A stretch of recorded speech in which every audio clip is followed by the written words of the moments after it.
In 2015, fentanyl killed fewer than 10,000 people. It was a far less deadly drug, well below heroin, but little by little, deaths began to rise, and in 2020, the situation exploded. Fentanyl claimed some 80,000 lives in a year in the United States alone. To put it in context, this drug has killed more Americans in a single year than all the wars the country has fought since the end of World War II combined. Donald Trump even signed an executive order classifying fentanyl as a weapon of mass destruction, and at least in theory, many of his tariffs against Mexico, China, and even Canada were justified precisely as a response to allowing fentanyl into the country. However, starting in 2024, it seems a miracle occurred. Deaths began to plummet, and today, overdose figures are already back below pre-2020 levels. So what happened? Well, there are theories to suit every taste. Some believe it's due to Trump's hardline border policy. Others attribute it to Narcan, a highly effective medication for saving someone during an overdose that has become widely available in recent years. And there are those who argue that the spike and subsequent drop in overdoses were simply a matter of natural selection.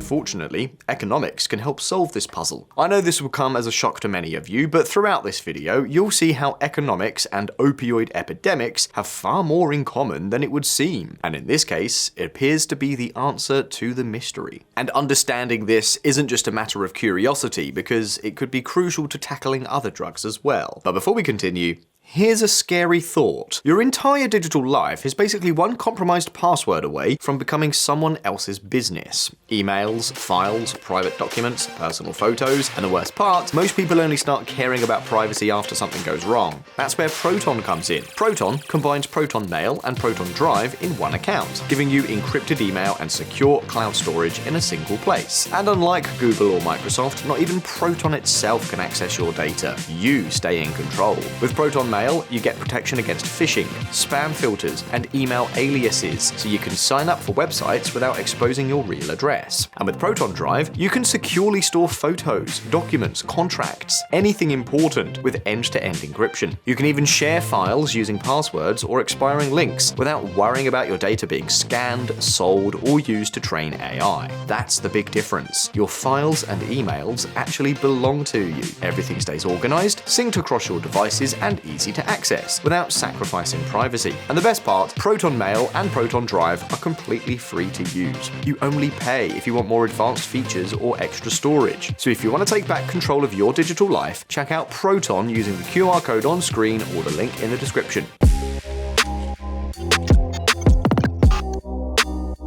We've all seen videos of fentanyl addicts that look something straight out of a zombie apocalypse. However, this chemical didn't start out as a street drug, but as a medication, one that was even approved by the FDA in 1968. That said, it was, and still is, used mainly in hospitals. We're talking about an opioid 100 times more potent than morphine, and 50 times more potent than heroin, mainly due to its ability to dissolve and penetrate fatty tissue. But as is often the case, people soon found other uses for it, and it didn't take long for a massive black market to emerge. There are two main countries behind this market: China and Mexico.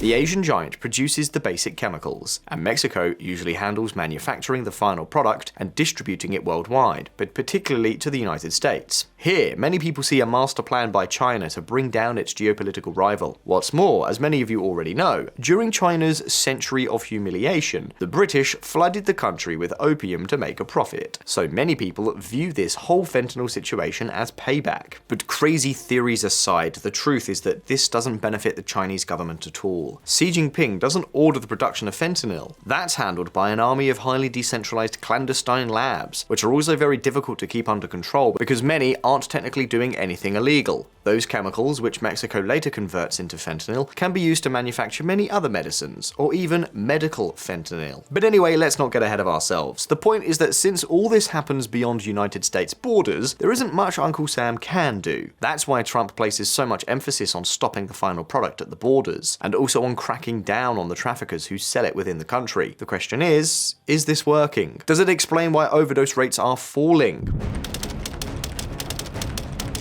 One of the main measures taken by Trump and later by Biden was to strengthen border controls, and one thing is clear: the amount of fentanyl seized skyrocketed. In 2021, the government seized 150% more than in 2019. But was the percentage of seized fentanyl actually increasing, or were authorities simply seizing more because much more of it was entering the country? Most experts agree on the latter, mainly because deaths peaked 2 years after seizures skyrocketed. The fact is, tracking fentanyl is far too easy. Since it's so potent, you actually need very little. Just 2 milligrams is already a potentially lethal overdose. In other words, you can hide it in very small packages, weighing a kilogram or even less, and it's still extremely profitable. Compare that to cocaine shipments, which come in by the ton. But this strategy has another major problem. Even if it worked, the cure might be worse than the disease.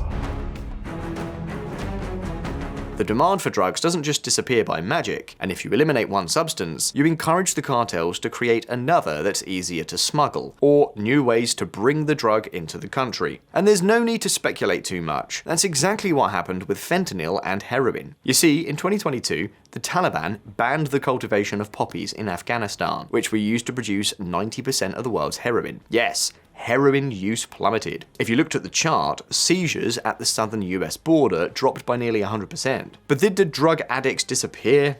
Not at all. They simply switched to fentanyl, which is much worse. This is nothing new. Something similar happened in the 2000s, albeit on a smaller scale. The country most affected was Estonia, where heroin use plummeted. The result? A flood of fentanyl that turned it into the country with the highest overdose death rate in all of Europe. Given this situation, you can imagine why going after the dealers doesn't usually work either. You can put today's dealers behind bars, yes, but you create a very lucrative niche market that attracts new competition. In fact, some say the same thing is happening now with fentanyl and nitazines, another opioid 5 times more potent that is beginning to wreak havoc across the United States and Europe. However, we're not so sure, and in order for you to understand why, we need to test the other theories about why fentanyl overdoses are plummeting. What if the number of overdoses isn't actually falling? So far, we've been talking about overdose deaths, and that number can be reduced either by decreasing the number of overdoses or by making them less lethal. Well, that's exactly what naloxone does. A nasal spray that, if administered in time, can save a person from dying of an opioid overdose. Naloxone, or Narcan by its brand name, is nothing new, but its use has skyrocketed in recent years. In 2023, it became an over-the-counter medication in the United States. That is, you no longer need a prescription to buy it. You don't even need to go to a pharmacy. They sell it at any supermarket. There are still issues, the most significant being that someone must administer it to you, and you must act very quickly. But if done correctly, this medication is over 90% effective. With all this, it seems we've been wasting our time. The solution to the mystery of why deaths are falling is obvious, but better. Let's not rush things. If we look at where overdose deaths are falling the most, it's clear that this is a phenomenon spreading from the East Coast to the West. And this is very unusual. Naloxone has become freely available nationwide, and before that happened, there were pilot programs across the country. So, logically, overdose deaths should be falling at roughly the same rate across the United States, but nothing could be further from the truth. This already gives us a clue that the key, the real reason why the fentanyl crisis is coming to an end, doesn't lie in this miracle drug. The fact is, while there's no doubt that naloxone has saved thousands of lives, it's also true that, indirectly, it has claimed just as many. How is this possible? Well, it's very simple. By making fentanyl a much safer drug, more people have dared to try it, or more of it than they did previously. Yes, I know this seems like too rational a calculation to apply to drugs. Does a junkie really do math on the probability of having a heart attack? Obviously not, but then again, they don't need to. A key theorem in economics is that people don't need to be rational for the basic laws of supply and demand to hold true. In fact, this has been demonstrated through computer simulations where the agents were brainless zombies who bought and sold at random, and yet prices still reach an equilibrium determined by supply and demand. So yes, making fentanyl safer definitely increases its consumption. The question is whether consumption increases a lot or just a little. The truth is, we don't know. It's very difficult to calculate, but there aren't many reasons to be optimistic. One way to get a sense of this is to see what happens when a drug becomes cheaper. If you think about it, the risk of overdose is a kind of tax on fentanyl use, and naloxone lowers that tax. In other words, in a sense, it lowers the price. There aren't many studies on fentanyl yet, but there's a fair amount of consensus regarding heroin. If the price drops by 10%, consumption rises by around 8%. And I repeat, what these medications do is lower the cost, the price of using the drug. Ultimately, the impact of naloxone is quite limited. Distributing more naloxone, supported by the state opioid agreement, could reduce OODs by 6.3% and 8.8%. To put this figure in context, another study analyzed which factors explain the rise in overdose deaths in the US over the past few decades. To give you an idea, the increased likelihood of dying due to the spread of fentanyl accounts for only 20% of deaths among non-college students and 6% among college students. Meanwhile, the mere fact that prices are lower accounts for 80% of deaths among non-college students. Why does such a dramatic increase in the probability of dying from an overdose equate to so few deaths? Well, precisely because of the opposite of what we just told you. When drugs become more dangerous, consumption falls. The main problem is that this drop in consumption is more than offset by increased consumption because prices are also very low. So no, the widespread use of these drugs does not explain the drop in total deaths. To truly understand what's happening, we have to get to the heart of the matter, and the previous graph should have given you a hint as to what we're talking about. Exactly, the price. Ultimately, the most important factor, the one that really determines how much of a drug will be consumed, is its price. But on paper, the price of fentanyl hasn't gone up that much either, so this shouldn't explain the drop in overdose deaths. However, take a look at this chart. Over the past 2 or more years, the purity of fentanyl has plummeted by 25 to 50%, at least in the United States. So it's like when there's high inflation, but instead of raising prices, they take a cookie out of the pack or put more air in the potato chip bags. It's the same thing. The price stays about the same, but the amount of fentanyl in the pills is much lower. In fact, in recent months, a trend has emerged of mixing fentanyl with a sedative for animals, precisely to compensate for the lack of purity. This mixture, however, is still much less lethal than pure fentanyl. Also, I want to make one thing clear. This is highly unusual. We've seen before that the price per gram of pure drugs usually falls, not rises. In Europe, during the 2010s, the price of cocaine remained stable, while its purity increased by 40%, and there are many more examples like this. On top of that, there are no signs that the same thing is happening with other drugs, only with fentanyl. So what is going on? Well, everything points to one place: China.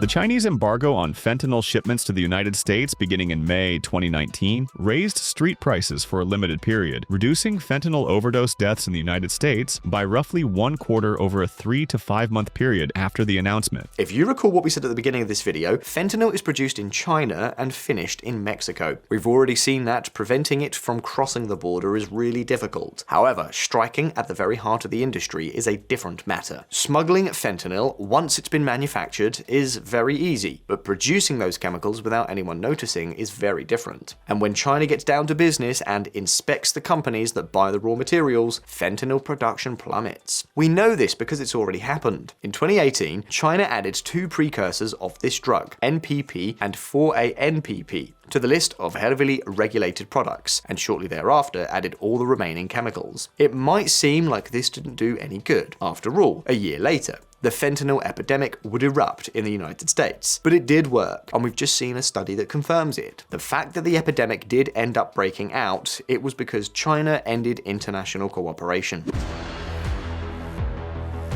In August 2022, it officially announced the termination of all these agreements. The reason? Some of you will surely remember it: the visit by Nancy Pelosi, the Democratic leader in Congress, to Taiwan. However, the truth is that by then, relations had already been broken for a couple of years, mainly due to the trade war. Although cooperation still existed on paper, in practice, it wasn't happening. Here's the key point. While China cooperated, the amount of fentanyl ended up in the United States did drop dramatically. This can be seen both in Reddit posts, with far more people than usual complaining that they can't find a dealer, and in Google searches for the nearest detox clinic. And here's the core to this whole issue. In 2023, just as the number of overdose deaths began to drop, China announced that it would resume cooperation with other countries to curb fentanyl. In fact, it was a joint announcement by Joe Biden Clinton and Xi Jinping. This explains everything. In short, a heavy-handed approach toward traffickers and dealers doesn't usually work, but international cooperation to tackle the source of fentanyl, that's a different story. Mind you, this strategy doesn't work equally well with all drugs. In this case, it just so happens that fentanyl requires chemicals that are easily identifiable and difficult to buy on the black market without anyone noticing. Be that as it may, now that we've gotten this far, it's your turn. Did you know that the fentanyl-related death epidemic is coming to an end? Which theory was most convincing to you? Do you think this decline will be a total success, or will a new drug take advantage of the demand left behind by fentanyl? You can leave your answers down in the comments. And as always, don't forget that here on Visualeconomik, we release new videos every single week. So subscribe to this channel and click the bell icon so you don't miss any of our updates. If you like this video, hit like, and I'll see you in the next one.